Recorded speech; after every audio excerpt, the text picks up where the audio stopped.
যে প্রথমে হচ্ছে ব্রেক অ্যান্ড কন্টিনিউ। আচ্ছা, তাহলে break স্টেটমেন্টটা inner the break statement is used to terminate the innermost loop. It generally terminates a loop or switch statement. The continue statement skips to the next iteration of the loop. আচ্ছা, break স্টেটমেন্টটা কখন use করা হয়? Break স্টেটমেন্টটা use করা হয় যখন একটা আহ, ভিতরের লুপের ভিতরের লুপের কাজ যখন শেষ হবে তখন ব্রেক স্টেটমেন্টটা ইউজ করা হয়। এক কথায় সে বলা যায় যে ব্রেক এবং কন্টিনিউ যেটা ইউজ করা হয় যখন লুপের কাজ যখন কন্টিনিউ চলতে থাকে তখন কন্টিনিউ ইউজ করা হয়। তখন ফার্স্টে আমরা যে স্টেটমেন্ট দিই লুপ। আচ্ছা, লুপটা আমি পরবর্তীতে আলোচনা করব। লুপটা খুবই গুরুত্বপূর্ণ একটা টপিকস। এই টপিকস পরবর্তীতে আমি আলোচনা করব। তো আজকে যে লুপের যে অনেকগুলা স্টেটমেন্ট থাকে, প্রথম স্টেটমেন্ট থেকে যখন সেকেন্ড স্টেটমেন্টে যখন যাই তখন প্রথম স্টেটমেন্টের পরে একটা কন্টিনিউ দিতে হবে। আবার সেকেন্ড স্টেটমেন্ট থেকে 3 নম্বর স্টেটমেন্টে যখন যাব তখন সেকেন্ড স্টেটমেন্টের পরে কন্টিনিউ দিতে হবে। তাহলে এইভাবে কন্টিনিউ ইউজ করা হয়। আর যখন লুপের কাজ যখন শেষ হবে তখন ব্রেক কিন্তু দেওয়া হয়। তখন 3 নম্বর স্টেটমেন্টে যখন শেষ হবে তখন 3 নম্বর স্টেটমেন্টের পরে ব্রেক দেওয়া হবে। আচ্ছা, এই যে the break statement is use to terminate the innermost loop, মানে লুপের ভিতরের লুপের কাজ যখন শেষ হবে তখন ব্রেক ইউজ করা হয়। আর এটা সাধারণত সুইচ স্টেটমেন্টও আবার কি লুপ বন্ধ করতে আবার লুপের যে কাজ শেষ করতে এই সুইচ স্টেটমেন্টটা ইউজ করা হয়। আর কন্টিনিউ স্টেটমেন্টটা এই যে বললাম যে পরবর্তী লুপের একটা ধাপে যাতে বা এই কন্টিনিউটা ইউজ করা হয়। এটা যখন আমরা প্রোগ্রামিং বা কোডিং করব তখন আরো বেশি ভালোভাবে ক্লিয়ার হওয়া যাবে। আচ্ছা, এরপর আসি switch case and default. Switch statement the switch statement in C is used as an alternate to the if-else ladder statement for a single variable. Switch variable, it allows us to execute multiple operations for different possible values of a single variable. Switch স্টেটমেন্টটা সিটে use করা হয় যে if else এর একটা মানে বিকল্প হিসেবে সুইচ স্টেটমেন্টটা সুইচ ইউজ করা হয় একটা ফর এ সিঙ্গল ভেরিয়েবলের জন্য। আর সুইচ ভেরিয়েবলটা সুইচ যেটা ভেরিয়েবলের সুইচ ভেরিয়েবল যেটা এটা গ্রহণ করা হয় যাতে একাধিক অপারেশনে সেটা কার্যকরী করতে। আবার ডিফারেন্ট পসিবল ভ্যালুস, বিভিন্ন ভ্যালুর জন্য এবং সিঙ্গল ভেরিয়েবলের জন্য সেটা ইউজ করা হয়। আচ্ছা, সেটা ইউজ করা হয় না বাট সেটা গ্রহণযোগ্য, সেটা হয়েছে। আচ্ছা, তাহলে কেস ওয়ান যেটা এখানে যে অপারেশন এখানে একটা কোনো কিছু হবে প্রিন্ট অফ হবে, তারপরে ব্রেক দিছে এইরকম। এই যে ডিফল্ট দিয়ে আবার কমা দিছে, এরপরে আবার থার্ড ব্রেকেট দিয়ে এটার কাজ শেষ করেছে। আচ্ছা, ডিফল্ট স্টেটমেন্ট রূপে এক্সিকিউটেড ডিফল্টটা এটা কার্যকরী হয়েছে সেটা বোঝানো হয়েছে। আচ্ছা, এরপরে আসি character. Character keyword is in C is used to declare a character variable in the C programming language. Character এখানে একটা সিতে ইউজ করা হয় কিওয়ার্ড হিসেবে। এটা ক্যারেক্টার ভেরিয়েবলে যে ডিক্লেয়ার হিসেবে সেটা ইউজ করা হয়। এটা সি প্রোগ্রামিং ল্যাঙ্গুয়েজে যে ক্যারেক্টারের যে এক্স ইকুয়াল ডি একটা দিছে, এখানে একটা ক্যারেক্টার দিছে। এরপর আসি const. The const keyword defines a variable whose values cannot be changed. Const const যে কিওয়ার্ডটা এটা ভেরিয়েবল নির্দেশ করে এবং যার মান কখনো পরিবর্তন হয় না। এই যে কনস্ট ইন্টিজার নাম্বার ইকুয়াল 10, এই যে 10 যে এটা কখনো পরিবর্তন হবে না এই যে কনস্ট দেওয়ার কারণে। এরপরে আসছে do. The do statement is used to declare a do-while loop. A do-while loop is a loop that executes once and then checks its condition to see if it should continue further loop. After the first iteration, it will continue to execute the code while the condition is true. মানে ডুটা লুপে use করা হয় বা do স্টেটমেন্টটা do while loop হিসেবে এটা declare করা হয়। আর do ওয়াইল লুপটা এটা একটা লুপ যাতে কেবল কার্যকরী করতে এটা মানে ব্যবহৃত হয় এবং তারপর কন্ডিশন চেক করে এরপরে লুপের সর্বত্র জায়গায় কন্টিনিউ হিসেবে এটা বিবেচিত হয়।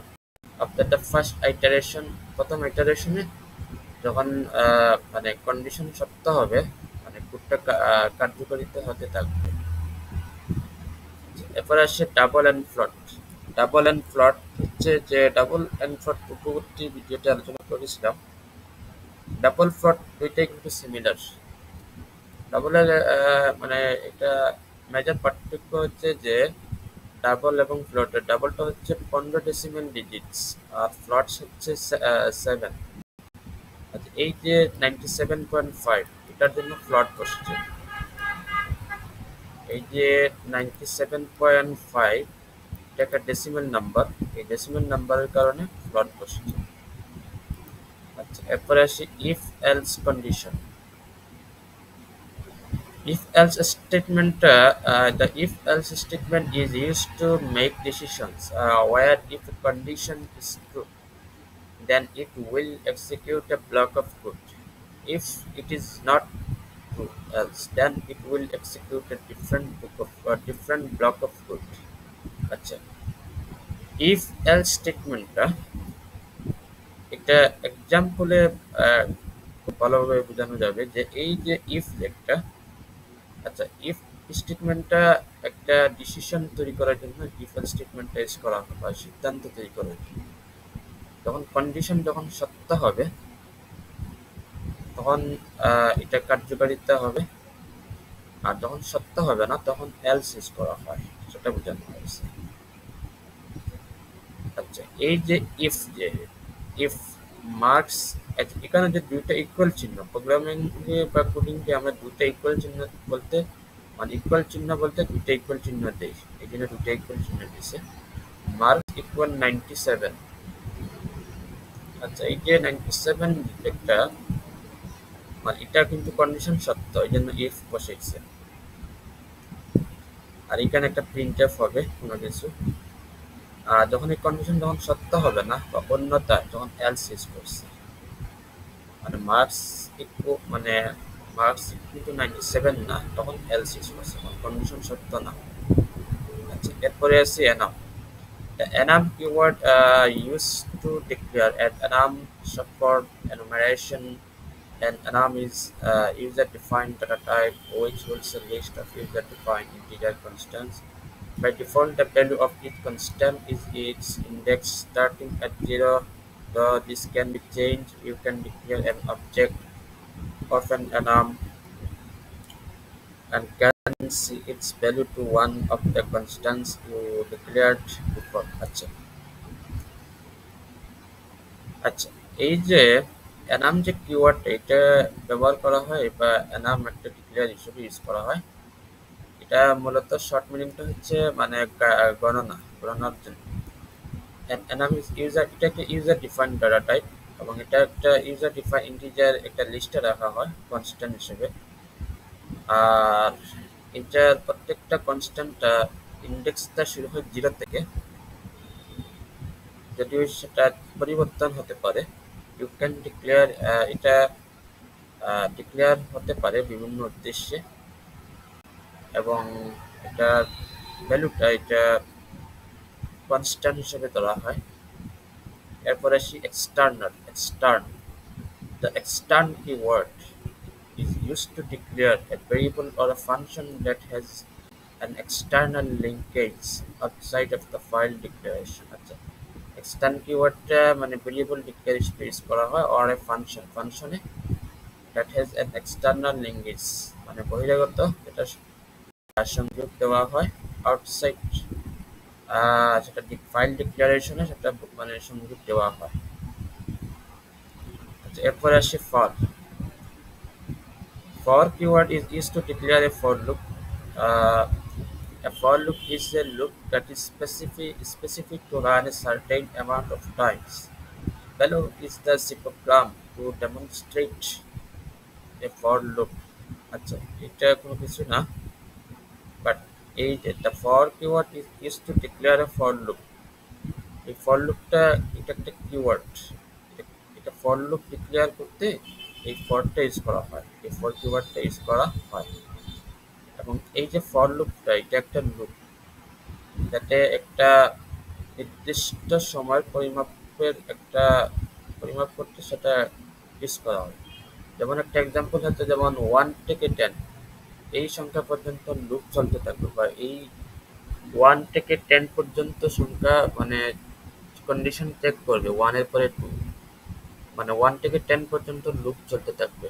মানে যখন 1 থেকে 10 পর্যন্ত মানে এক এক সংখ্যা করে মানে চেক করবে, মানে ওয়ানের পরে 2, 2 এর পরে 3, 3 এর পরে 4, এটাকে একটা লুপ বলা হয়। মানে 1 থেকে 10 পর্যন্ত মানে চেক করবে। এই মানে এই ঘটনাগুলোকে মানে লুপ বলবে, মানে লুপ বলে সেটা সাধারণত, মানে 1 থেকে 10 পর্যন্ত মানে এই লুপ চলতে থাকবে। মানে এই যে সময়টা, এই সময়ের পরিমাপ করতে এই মানে ফর লুপটা ইউজ করা হয়। এরপরে আসে goto. The goto statement is used to transfer the control of the program to the given level. It is used to jump from anywhere to anywhere within a function. আচ্ছা, goto স্টেটমেন্টটা use করা হয় কন্ট্রোলে, বা যেটা transfer করা হয় of the প্রোগ্রামে টু দ্য গিভেন লেভেল, লেভেলটা দেওয়া হয়। It is use to jump from anywhere to anywhere within a function, মানে যে কোনো ফাংশনের যে কোনো জায়গা থেকে সেটা জাম্প হিসেবে ব্যবহৃত হয়। আচ্ছা, এই যে গট টু লেভেল একটা স্টেটমেন্ট, এখানে কোড হবে, এখানে লেভেল, এটা আরো কোড দেখলাম আরো ভালোভাবে বোঝা যাবে। এরপরে আসি ইন্টিজার।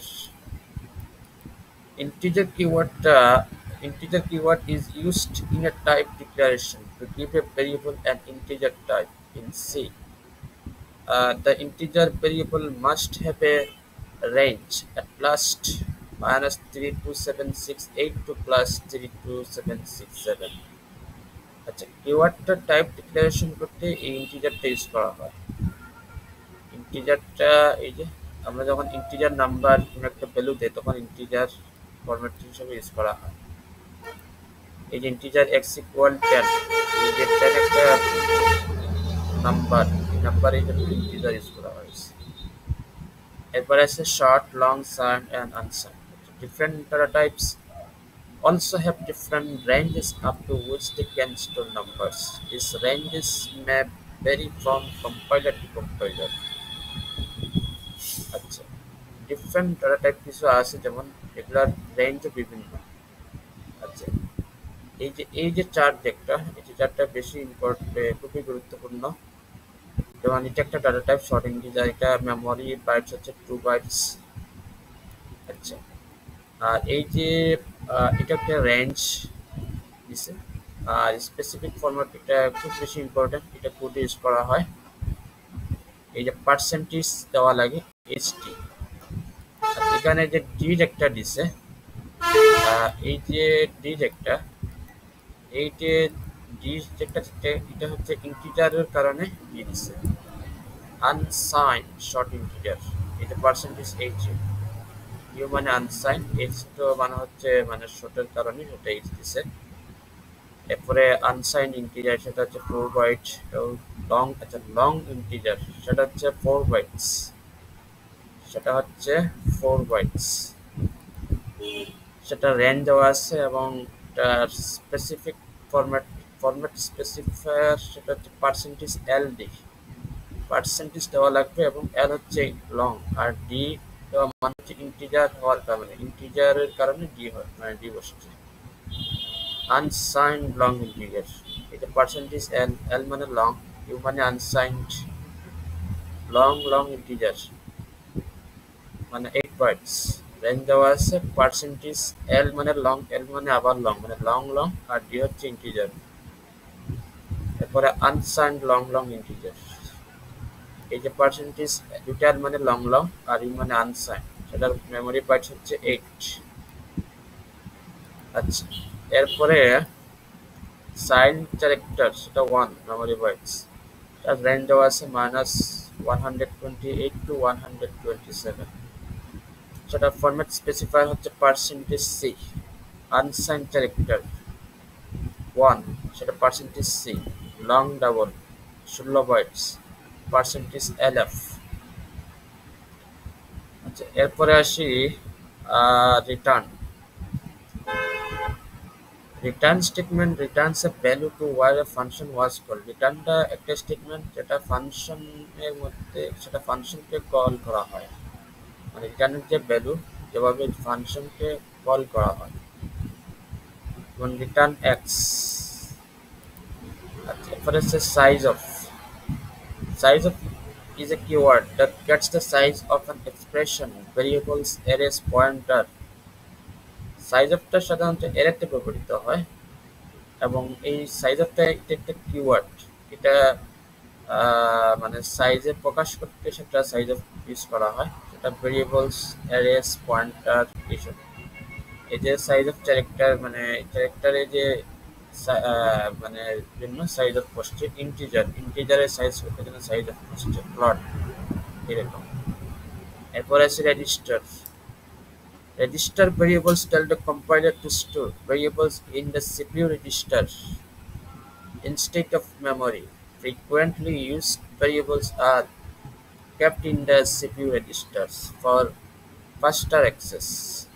The register variable সেটা কম্পাইলার, সেটা ভেরিয়েবলের মধ্যে কম্পাইলার মধ্যে ভেরিয়েবলটা জমা হয় এবং সিপিইউ রেজিস্টার মানে মেমোরির পরিবর্তে সিপিইউ রেজিস্টারে আর ভেরিয়েবলসটা রাখা হয় সেটা সিপিইউ রেজিস্টারে। এটা খুব দ্রুততার সাথে গ্রহণ করা হয়।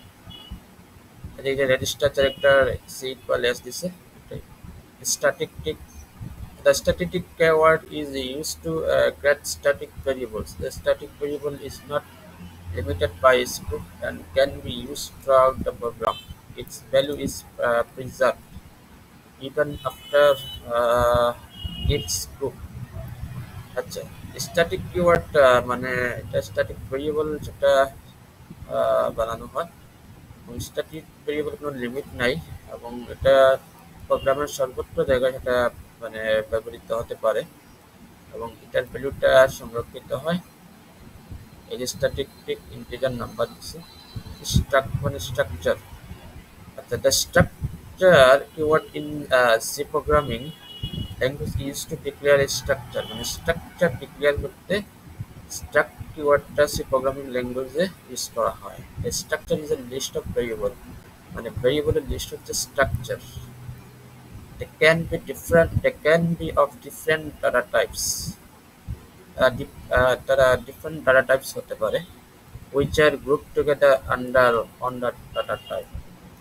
এই যে ক্যারেক্টার গ্রিড দিছে, এরপরে ক্যারেক্টার নেম একটা দিছে 50, এরপরে ইন্টিজার নাম্বার ডাবল, এটা হচ্ছে ভেরিয়েবল এরকম।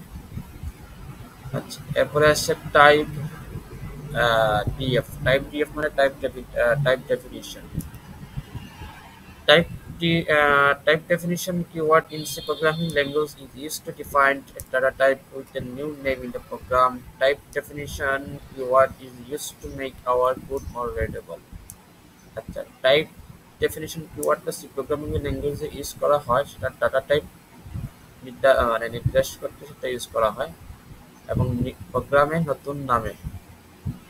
টাইপ ডেফিনিশনটা কিওয়ার্ডটা ইউজ করা হয় মানে কোডটা আরো মানে মনোরমভাবে সেটা ইউজ করা হয়। টাইপ ডেফিনিশন মূলত কোনো একটা লং নাম্বার একটা সেন্টেন্স বা স্টেটমেন্ট যখন লেখার সময় তখন টাইপ ডিএফ ইউজ করা হয় সেটাই। এই যে টাইপ ডিএফ লং নাম্বার, এই যে লং নাম্বার এটা একটা মানে এই লং নাম্বারের জন্য টাইপ ডিএফ ইউজ করা হয়েছে। আচ্ছা, এরপরে আছে ইউনিয়ন। ইউনিয়নটা The union এটা একটা user defined data type. All data members which are declared under the union keywords share the same memory location. মানে সব যে ডাটার যে মেম্বার গুলা সেটা ইউনিয়নের অধীনে সেটা ডিক্লেয়ার করা হয় বা ইউনিয়ন যেটা কিওয়ার্ড ডাটা ইউনিয়নের কিওয়ার্ডটা সেম মেমোরির অবস্থানে সেটা কি করে শেয়ার করে এই যে ইন্টিজার এক্স ক্যারেক্টার 5 এগুলাই আচ্ছা এরপরে হচ্ছে point the point keyword means nothing মানে কোনো কিছুই না এরপর হচ্ছে নাল ভ্যালু নাল ভ্যালু মানেটা কি নাল ভ্যালু মানেটা হচ্ছে কোনো কিছু ভ্যালু না শূন্য মান সেটা বোঝানো হয়েছে when the function return type is used as the point যখন ফাংশন রিটার্ন টাইপ ইউজ করতে সেটা void ব্যবহৃত হয় সেটা keyword void specifies that it has no return value keyword যে void specified তা নির্দিষ্ট হিসাবে সেটা কোনো রিটার্ন ভ্যালু না এরপরে আসি ভোলাটাইল সর্বশেষ একটা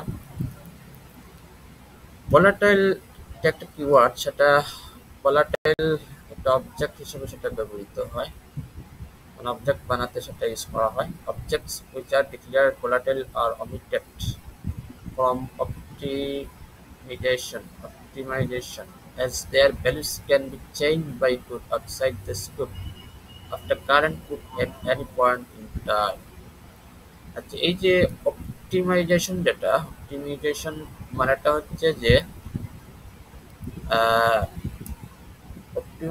মানেটা হচ্ছে যে প্রোগ্রামটা আরো আরো উন্নত করতে বা আরো কার্যকরী করতে সেটা কম কম মেমোরিতে সেটা প্রোগ্রাম আরো কার্যকরী করা হয় মানে যেটা কম মেমোরি ইউজ করে প্রোগ্রামটা আরো আরো উন্নত করা হয় সেটা বোঝানো হয়েছে অপটিমাইজেশন এবং সেই অপটিমাইজেশনটাকে ডিক্লেয়ার বুলেটিনটা কি হয় বাদ দেওয়া হয় their values can be changed মানে ভ্যালুটা পরিবর্তন হতে পারে code outside the scope of the current code মানে স্কোপের যে আউটসাইডে যেটা কোড সেটা পরিবর্তন হতে পারে এবং বর্তমান কোডের যে কোনো সময় এই যে কনস্ট ভোলাটাইল মার্কস 98 একটা এক্সাম্পল দিয়েছে আচ্ছা আজকে এই পর্যন্ত শেষ আমি সামনে পরবর্তী ভিডিওতে যেটা আলোচনা করব সেটা বিভিন্ন কিওয়ার্ডসের যে কিভাবে কাজ করে আজকে তো পড়ালাম থিওরি যে সামনের ভিডিওতে আমি পড়াবো সেটা প্র্যাকটিক্যালি ভাবে সেটা কিভাবে কাজ করে প্র্যাকটিক্যালি ভাবে সেটা দেখালে সেটা আরো ভালোভাবে ক্লিয়ার হওয়া যাবে সে প্র্যাকটিক্যালি ভাবে দেখালে কিভাবে সেটা কাজ করবে সেটা আমি বুঝাবো আজকে এই পর্যন্ত শেষ আসসালামু আলাইকুম